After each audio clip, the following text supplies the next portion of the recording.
Practice set CDP का करेंगे। इसमें चाइल्डहुड, इन्फेंसी, चाइल्डहुड बाल्यावस्था, इन्फेंसी शैशवावस्था, एडोलसेंस किशोरावस्था। स्टेजेज ऑफ डेवलपमेंट विकास के चरण है ये। स्टेजेज ऑफ डेवलपमेंट विकास के प्रमुख चरण। क्वेश्चन नंबर 1, वह कौन सा स्थान है जहां बच्चे की संज्ञानात्मक विकास को सबसे बेहतरीन तरीके से परिभाषित किया जा सकता है? खेल का मैदान, विद्यालय एवं कक्षा पर्यावरण, सभागार, घर। तो इसका सबसे सही जवाब होगा ऑप्शन बी, विद्यालय एवं कक्षा का पर्यावरण। विद्यालय एवं कक्षा का पर्यावरण ऐसा स्थान है जहां पे बच्चे के संज्ञानात्मक विकास को सबसे बेहतरीन तरीके से परिभाषित किया जा सकता है। नेक्स्ट क्वेश्चन है, मानव विकास किन दो के योगदान का परिणाम है? मानव विकास किन दो के योगदान का परिणाम है? ऑप्शन ए, अभिभावक एवं अध्यापक का, बी, सामाजिक एवं सांस्कृतिक कारकों का, सी, वंश, क्रम एवं वातावरण का। इनमें से कोई नहीं। तो मानव विकास जो दो का परिणाम है वो है वंशानुक्रम एवं वातावरण। वंशानुक्रम और वातावरण का परिणाम यानी कि मानव विकास में इन दोनों का योगदान होता है, वंशानुक्रम और पर्यावरण। ऑप्शन सी सही है। क्वेश्चन नंबर 3, निम्न में से कौन सा बुद्धिमान बच्चे के लक्षण नहीं है? ये बताना है कि निम्नलिखित में से कौन सा ऑप्शन जो है बुद्धिमान बच्चे का लक्षण नहीं है। वह जो लंबे निबंधों को बहुत जल्दी रटने की क्षमता रखता है, वह जो प्रवाहपूर्ण एवं उचित तरीके से संप्रेषण करने का क्षमता रखता है, वह जो मूर्त रूप से सोचता रहता है, वह जो नए परिवेश में स्वयं को समायोजित करता है। तो इसका सही जवाब है वह जो लंबे निबंधों को बहुत जल्दी रटने की क्षमता रखता है। ये एक बुद्धिमान बच्चे की लक्षण नहीं है। ऑप्शन ए क्वेश्चन के अनुसार सही है। बाकी सारी क्षमताएं बुद्धिमान बच्चे में होती है, ये नहीं होता है। रटने की क्षमता की बात कर रहा। अब है क्वेश्चन आपका 4, बच्चे दुनिया के बारे में अपनी समझ का सृजन करते हैं, इसका श्रेय किसको जाता है? यानी बच्चे जो है दुनिया के बारे में अपनी समझ स्वयं सृजित करते हैं, यह कथन किसका है? ऑप्शन है पियाजे, पावलोव, कोहलबर्ग, स्किनर। इसका सही जवाब है ऑप्शन ए, पियाजे। नेक्स्ट क्वेश्चन, परिवार एक साधन है। परिवार एक साधन है अनौपचारिक शिक्षा का, औपचारिक शिक्षा का, दूरस्थ शिक्षा का, गैर औपचारिक शिक्षा का। परिवार एक औपचारिक शिक्षा का साधन है। अवधारणाओं का विकास मुख्य रूप से किसका हिस्सा है? अवधारणाओं का विकास मुख्य रूप से किसका हिस्सा है? बौद्धिक विकास का, शारीरिक विकास का, सामाजिक विकास का, संवेगात्मक विकास का। तो इसका सही जवाब है अवधारणाओं का विकास जो है मुख्य रूप से बौद्धिक विकास का हिस्सा है। ऑप्शन ए सही है। अवधारणाओं का विकास मुख्य रूप से बौद्धिक विकास का हिस्सा है। निम्न कक्षाओं में यानी निचले कक्षाओं में शिक्षण की खेल विधि आधारित है। शारीरिक शिक्षा कार्यक्रम सिद्धांत पर, शिक्षण की विधियों के सिद्धांत पर। ऑप्शन सी, विकास एवं वृद्धि के मनोवैज्ञानिक सिद्धांत पर, शिक्षण के सामाजिक सिद्धांत पर। तो इसका सही जवाब होगा कक्षाओं में शिक्षण की खेल विधि जो है विकास एवं वृद्धि के मनोवैज्ञानिक सिद्धांत पर आधारित होती है। निम्न में से कौन सी पूर्व बाल्यावस्था की विशेषता नहीं है? निम्न में से कौन सी पूर्व बाल्यावस्था की विशेषता नहीं है? दल या समूह में रहने की अवस्था, यानी कि पूर्व बाल्यावस्था जो है दल और समूह में रहने की अवस्था है, अनुकरण करने की अवस्था है, या प्रश्न करने की अवस्था है, या खेलने की अवस्था है। तो दल या समूह में रहने की अवस्था है, अनुकरण करने की अवस्था है, प्रश्न करने की अवस्था है, खेलने की अवस्था नहीं है। तो इस प्रश्न में पूछा जा रहा है विशेषता नहीं है, तो ऑप्शन डी ही सही है। नेक्स्ट प्रश्न है, बच्चों की रुचि बनाए रखने के लिए आप कौन सी विधि का चयन करेंगे? बच्चों की रुचि बनी रहे इसके लिए आप कौन से विधि के चयन करेंगे? ऑप्शन ए, बच्चों को पढ़कर आने को कहेंगे और प्रश्न पूछेंगे, स्वयं गतिविधियां करेंगे तथा बच्चों को बताएंगे। आप गतिविधि में बच्चों को शामिल करेंगे, बच्चों को स्वयं गतिविधि करने को देंगे। तो इस प्रश्न का सबसे सही जवाब है कि बच्चों को स्वयं करके सीखने पर जोर दिया जाता है चाइल्ड सेंटर एजुकेशन में। इसलिए ऑप्शन 4 यानी कि डी सही है, बच्चों को स्वयं गतिविधि करने के लिए देंगे। क्वेश्चन नंबर 10, मूल्यांकन किया जाना चाहिए। मूल्यांकन से बच्चे पढ़ेंगे, इससे बच्चों की उपलब्धि का पता लगता है, बच्चों को सीखने के स्तर का ज्ञान होता है, शिक्षकों की उपलब्धि का पता लगता है। तो मूल्यांकन किया जाना चाहिए क्योंकि बच्चा क्या सीख रहा है उसके स्तर का ज्ञान होता है। तो ऑप्शन इसका 3 सही है, सी। नेक्स्ट क्वेश्चन, परामर्श का उद्देश्य क्या है?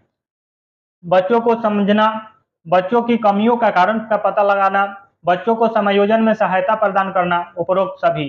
तो परामर्श का उद्देश्य जो है उपरोक्त सभी है, बच्चों को समझना, बच्चों की कमियों का कारण का पता लगाना, बच्चों को समायोजन में सहायता प्रदान करना, उपरोक्त सभी। ऑप्शन इसका 4 सही होगा।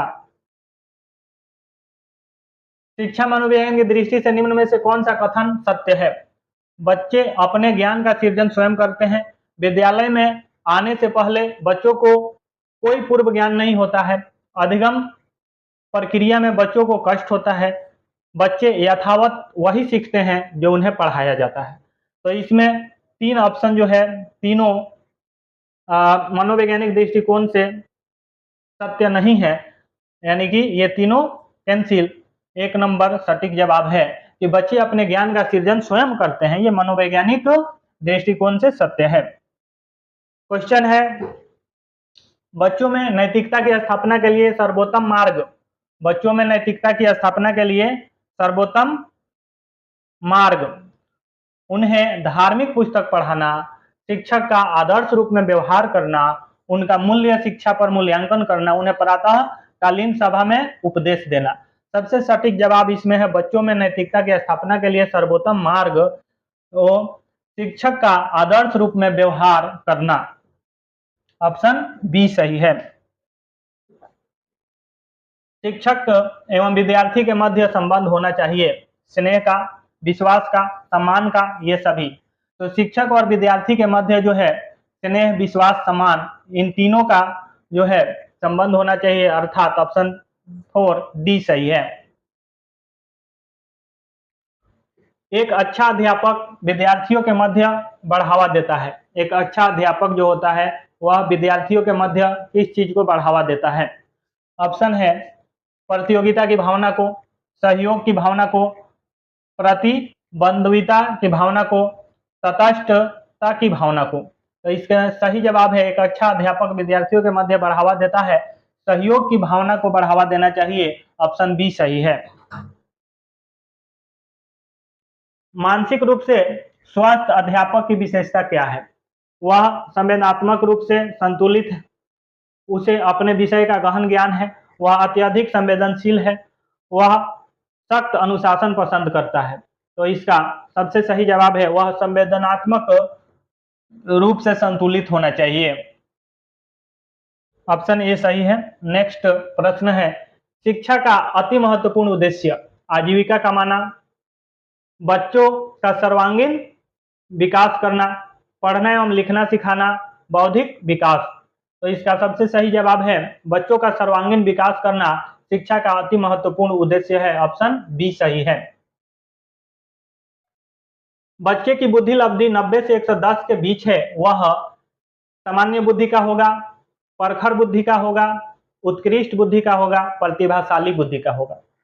तो 90 से 110 के बीच है बुद्धि लब्धि, तो सामान्य बुद्धि में आता है, सामान्य बुद्धि का होगा। ऑप्शन ए सही है।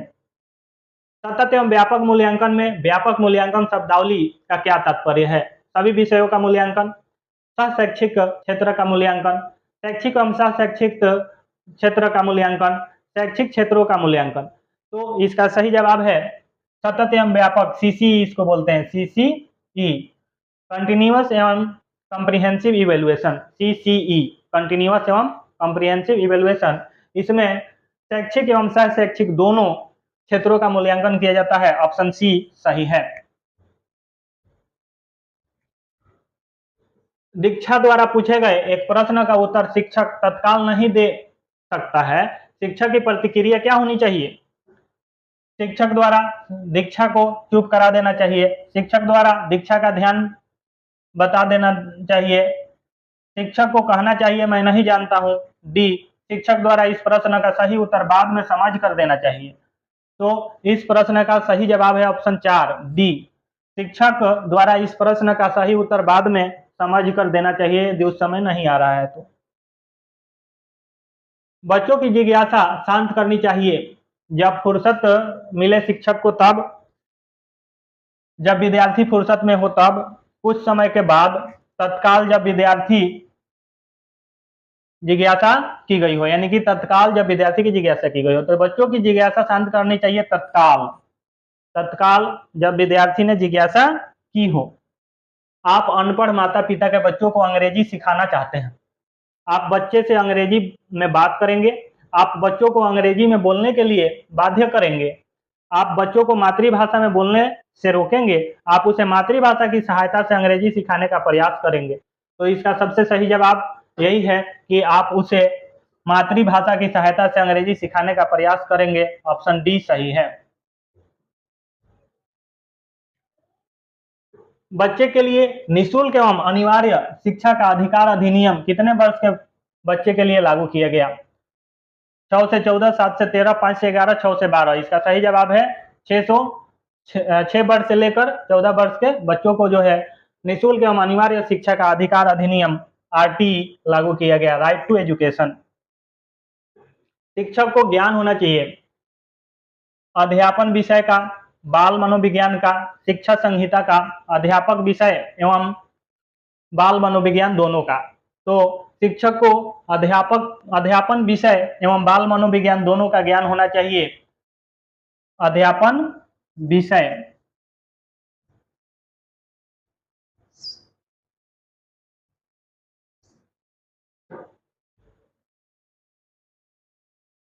बच्चे के विकास को सिरस्थ सिद्धांत के अनुसार निम्न में से सत्य कथन है।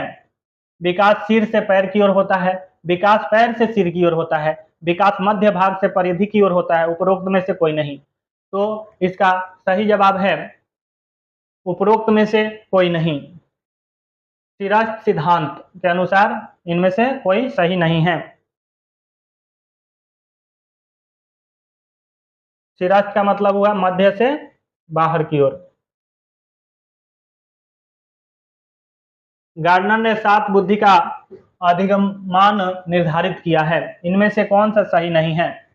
स्थान संबंधी बुद्धि, भावनात्मक बुद्धि, अंतर्वैयक्तिक, घटना और वस्तुओं के बारे में एक बच्चा तार्किक रूप से सोच सकता है, पियाजे के कौन से चरण से संबंधित सही कथन है? सेंसरी तंत्रिका तंत्र, प्रारंभिक संचालन प्रक्रिया, मूर्त संचालन प्रक्रिया, औपचारिक संचालन प्रक्रिया।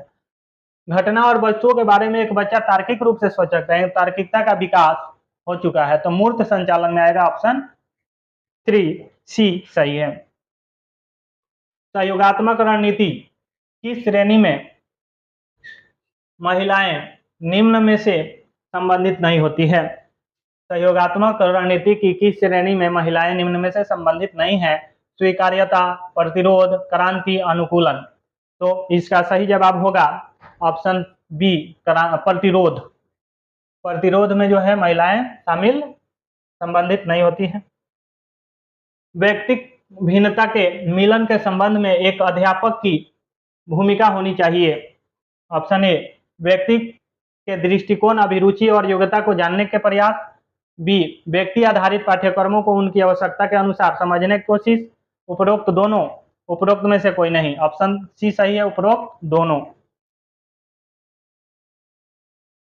विद्यालय क्षेत्र में रचनात्मक निर्धारकों को जानने के लिए, विद्यालय क्षेत्र में रचनात्मक निर्धारकों को जानने के लिए इनमें से कौन सा उपागम नहीं है? वार्तालाप कौशल, बहुविकल्पीय प्रश्न, परियोजना कार्य, मौखिक कार्य।